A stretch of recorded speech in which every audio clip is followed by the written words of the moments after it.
Sylvie Retailleau, bonjour. Bonjour. Et bienvenue. L'actualité pour vous, c'est la plateforme Mon Master. Elle devait s'arrêter hier, elle est prolongée jusqu'à demain soir, jeudi minuit, 23h59. Alors, que s'est-il passé? On parle de bugs. Alors, cette plateforme Mon Master, vous le savez, s'est installée, on l'a mise en place cette année. On l'a mise en place parce qu'elle correspondait à un besoin pour nos étudiants aussi, d'avoir cette visibilité des formations, d'avoir finalement aussi un calendrier national. Aujourd'hui, tout étudiant sait quand est-ce qu'il doit déposer, sur quelle période il dépose les dossiers, sur quelle période il aura les résultats, sur l'ensemble de ses demandes, et avec un dossier unique. Donc, c'est vrai qu'avant, il devait aller sur chaque université, chaque plateforme, quand elle existait, parce que parfois il n'y avait même pas de plateforme et donc on était encore à l'enveloppe à envoyer par courrier, et puis on avait le résultat quand on avait le résultat, et de l'autre côté les établissements avaient la réponse du candidat, désistement ou pas, quand il avait une réponse. On se retrouvait en début d'année avec des filières dites en tension et qui étaient pour autant avec des amphis à moitié vides ou à moitié plein, comme vous le voulez. Donc on a centralisé pour simplifier et clarifier, voilà, mais centraliser, ça engorge parfois. Alors ça n'a pas engorgé. C'est la première année, donc on a eu quelques problématiques de rentrée en fait des paramètres sur certaines filières. Il y a eu environ 7% des formations qui ont été impactées par le fait qu'il a fallu recorriger des paramètres rentrés au niveau des filières. Donc des dossiers qui avaient disparu ou des vœux qui n'avaient pas été pris en compte. Ou des vœux qui avaient mal été pris en compte. Et donc en général, on a eu un arrêt de la plateforme avec mail envoyé à l'étudiant avant et après pour le tenir au courant. Et comme c'est cette première année, comme on veut que ça marche, comme on veut accompagner les étudiants, eh bien on a pris la décision, j'ai pris la décision de rallonger ces 2 jours pour que les étudiants puissent pouvoir avoir, je dirais, un peu de souffle pour permettre à cette plateforme. Ça ne change pas le reste du calendrier. Ça suffira 2 jours pour bien vérifier que son dossier a été enregistré? Ça doit suffire? Alors, ce qu'il faut savoir, c'est que ça permet aux étudiants de redéposer, de corriger, de revoir. Mais ensuite, il y aura une période d'une dizaine de jours, en fait, où les dossiers seront regardés et on pourra contacter les étudiants. S'il manque une pièce ou s'il y a eu un problème de dépôt, ils auront encore une seconde chance et on les contactera pour pouvoir compléter le dossier. Donc, je pense que l'idée, c'est justement d'envoyer un message à nos étudiants. Cette plateforme, elle est faite pour leur faciliter la vie, pour leur montrer l'offre et certainement pas pour ajouter du stress au niveau de ces candidatures. Donc, ils seront en contact, comme ils le sont déjà, avec cette plateforme pour corriger leur dossier. Et ils auront leur réponse définitive dans les temps pour choisir le master qu'ils prennent. Le calendrier est fixé. Ils auront leur réponse d'ici le 16 juin. Donc, normalement, la plateforme est faite pour qu'avant l'été, les étudiants soient fixés sur leur intégration en master l'année prochaine. Avec ce système, ils ont pu déposer plus de vœux dans plus d'établissements, donc il y a eu un peu inflation des désirs. Alors, ça dépend. En fait, ce système permet de déposer 15 vœux au niveau des ce qu'on appelle mentions de master et aussi 15 vœux en apprentissage pour des formations en alternance. Donc, ce qui fait au niveau des formations, des parcours, parce que un étudiant, par exemple, en master de droit, peut déposer au parcours de droit pénal, de droit public, etc. Plusieurs dossiers dans plusieurs formations. Ce qui peut effectivement, pour l'étudiant, faire beaucoup de vœux et pour les enseignants qui regardent les dossiers, beaucoup. Mais il faut savoir qu'auparavant déjà, il y avait des étudiants qui déposaient 40 dossiers dans des masters de droit aussi. Donc savoir si c'est plus, si c'est moins, sur des filières en tension, on peut avoir, et de toute façon, on fera un retour d'expérience pour tout le monde. Il y aura plus de sélection du coup, il faudra quand même prendre peu de candidats et donc on éliminera plus de dossiers. Ça, je crois pas. Ça, je pense qu'au contraire, on va mieux gérer la répartition des places. Comme je vous le disais, il y avait des filières en tension, comme la psycho, comme le droit, où parfois on refusait des étudiants et à la rentrée, on se retrouvait avec la filière non remplie. Et donc, je pense que cette plateforme va permettre une meilleure affectation des places et qu'on va avoir à la fin une cartographie nationale des besoins pour faire correspondre la demande aux besoins que l'on n'avait pas avant. Est-ce que vous envisagez de garder ce système l'an prochain ou de revenir au système antérieur? À votre avis? Vous gardez? On garde, on l'améliore, on continue, on est toujours en phase d'amélioration continue. Je pense qu'on aura un retour d'expérience aussi, côté étudiant, et puis aussi côté établissement et enseignant.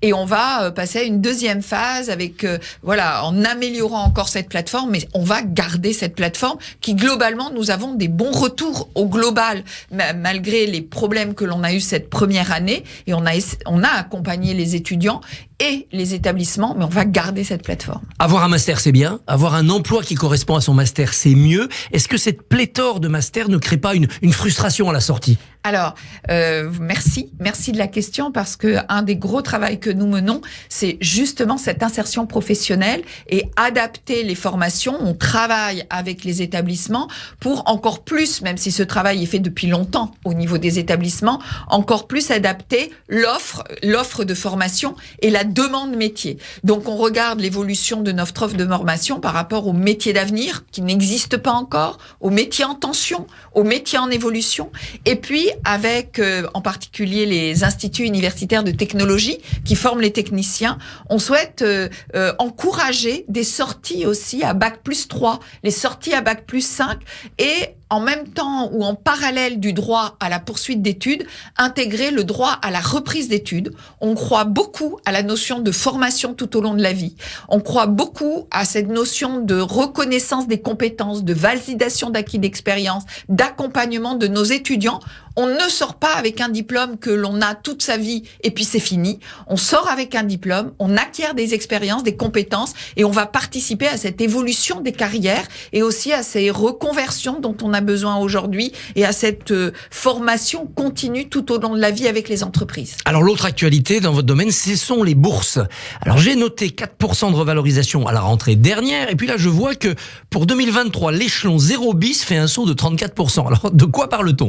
Alors on parle en fait d'une annonce que l'on a fait il y a 10 jours où nous avons mis, le président et la première ministre, un projet que l'on avait annoncé depuis octobre 2022 suite à des concertations avec l'ensemble des étudiants, 1,5 milliard d'euros sur la table pour la rentrée, à partir de la rentrée 2023 pour les étudiants, et en grande partie pour les bourses étudiants pour améliorer.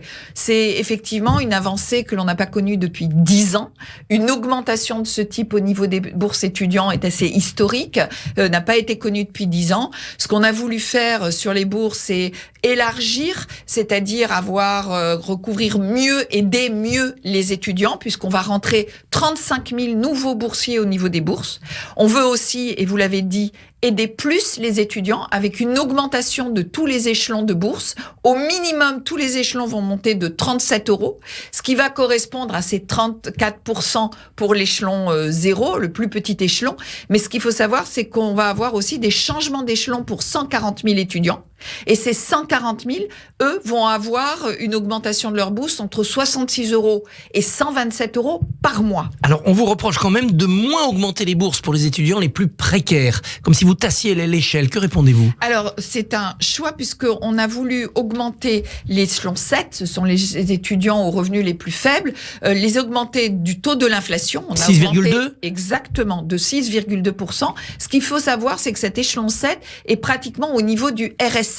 Donc, philosophiquement, un étudiant, l'idée, c'est de suivre l'inflation, mais de dépasser le RSA. On a une politique, on a des choix assumés. Et du coup, ce qu'il faut bien voir, c'est qu'il y a cet échelon qui est augmenté, mais aussi, on a par exemple pérennisé le repas à 1 € pour les étudiants boursiers et pour les étudiants précaires. Je voudrais rappeler que ce repas à 1 €, c'est ce gouvernement qui l'a mis en œuvre pendant la crise. C'était à l'origine une mesure d'urgence pour aider les étudiants. Il n'a jamais été enlevé, ce repas à 1 €. On l'a toujours maintenu. J'avais annoncé en juin la continuité de ce repas à 1 € pour cette année. Et aujourd'hui, on a annoncé cette pérennisation du repas à 1 €. Alors que son prix de revient augmente, lui, avec l'inflation. Alors que donc son l'effort prix de public revient augmente. Et en même temps, on gèle le repas à 3,30 € parce que je rappelle qu'il y a un tarif social pour tous les étudiants, qui est 3,30 €. Le prix du repas avant était de 8, de 9 €, et comme vous le dites, avec l'inflation, il a augmenté. Donc on gèle les tarifs des repas, on gèle aussi les loyers du Crous pour tous les étudiants. Ça aussi, c'est une annonce, comme les gels des frais d'inscription, encore une fois, à la rentrée, parce qu'on tient compte effectivement de cette crise économique et l'on veut accompagner fortement nos étudiants. Il n'y aura pas d'inflation pour se loger, pour s'inscrire à la rentrée 2023. Il n'y aura pas d'inflation, il n'y aura pas d'augmentation des loyers des Crous, des tickets restaurants, que ce soit le ticket à 1 € ou bien à 3,30 € et aussi au niveau des tarifs d'inscription. pour la rentrée prochaine. L'étape suivante, est-ce que ce n'est pas de penser un véritable salaire étudiant? Un étudiant, c'est de la richesse à venir pour le pays. Ne faut-il pas rémunérer les étudiants, quitte à les sélectionner plus? Alors là où je vous rejoins, c'est que l'étape suivante, nous continuons, puisque cette première étape, comme je le disais, était issue de concertations que l'on a menées avec les étudiants depuis octobre 2022, et nous avions annoncé en octobre 2022 cet agenda et cette méthode. Et donc, je vous rejoins, on va continuer à travailler avec les étudiants pour faire évoluer ce modèle de bourse qui n'a pas évolué depuis 30 ans et qui doit évoluer. Maintenant, sur le revenu universel, je pense que là, on a affaire à des adultes, des étudiants. Et la France a une caractéristique, c'est qu'elle est basée sur un modèle social, solidaire. Et ça s'apprend aussi. Qu'est-ce que c'est qu'un modèle social solidaire? C'est un modèle qui aide ceux qui en ont le plus besoin. Et c'est ce fil rouge qui nous guide, c'est-à-dire on veut que tous les étudiants puissent étudier dans les meilleures conditions possibles. Et donc, quelque part, suivant les revenus de la famille, ceux qui peuvent être aidés, eh bien, doivent être aidés parce que ça fait partie de cette solidarité, ça fait partie du modèle social. En France, le modèle social pour les étudiants, c'est les bourses sur critères sociaux, c'est la restauration, c'est le logement, c'est beaucoup de facettes et je pense qu'on est je pense pas, j'en suis sûre, le seul pays en Europe à pouvoir avoir ce paquet d'aide sociale pour les étudiants. Parmi ces engagements annoncés lundi, le président de la République a dit qu'il voulait désengorger l'hôpital d'ici 2024. Est-ce que les étudiants en médecine seront au rendez-vous? Est-ce que vous pourrez fournir la main-d'œuvre? Alors, on y travaille. Vous savez qu'il y a une réforme des études en santé qui date de quelques années, 2 ans, au niveau des premières années. Donc, on a enlevé le numerus clausus pour pouvoir augmenter le flux d'étudiants en médecine. Il y a eu 18% d'augmentation des places la première année. Il y a ces réformes pour pouvoir justement augmenter le flux d'étudiants. Et puis, on réfléchit actuellement avec François Braun et avec les étudiants en médecine pour cette 4e année au niveau de la médecine générale, justement pour couvrir non seulement ce qu'on appelle les zones blanches, mais aussi globalement ce manque de médecins. Et c'est un gros travail qu'on mène avec le ministère de la Santé et de la Prévention, aussi bien au niveau des études de santé qu'au niveau de l'internat ensuite, pour pouvoir augmenter le flux, mais aussi l'accès à l'hôpital et l'hôpital public en particulier. L'aile gauche de la Macronie, apprend-on, un peu de politique, s'est réunie le 6 avril pour un dîner autour de Clément Beaune avec Laurence Boone, Olivier Dussopt, Pape Ndiaye, Isabelle Rome et vous-même. C'est pas le premier dîner de cette petite équipe. Que préparez-vous, un présidentiable pour 2027? Alors, ce que je voudrais donc vous parler de ce dîner. D'abord, c'est toujours agréable d'avoir des dîners entre collègues et c'est toujours important. Et d'autant plus que je voudrais rappeler quand même que Emmanuel Macron, sa signature au départ, c'est de réunir des gens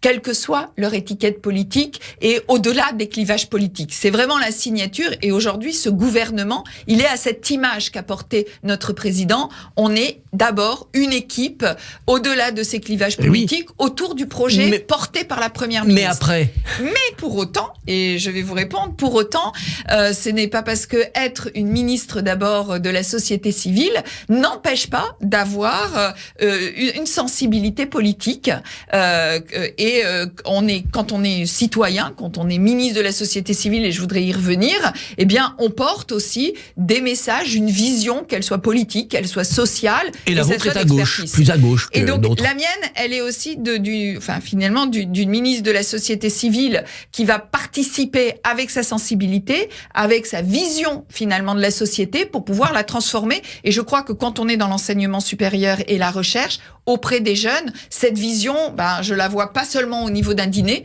mais tous les jours au niveau des actions que l'on mène dans le ministère. Sylvie Retailleau, merci, bonne journée. Merci. Merci Christophe Barbier. On vous retrouve demain, jeudi 20 avril. Vous recevrez Ghislain Deslandes, auteur d'érotique de l'administration paru aux éditions PUF.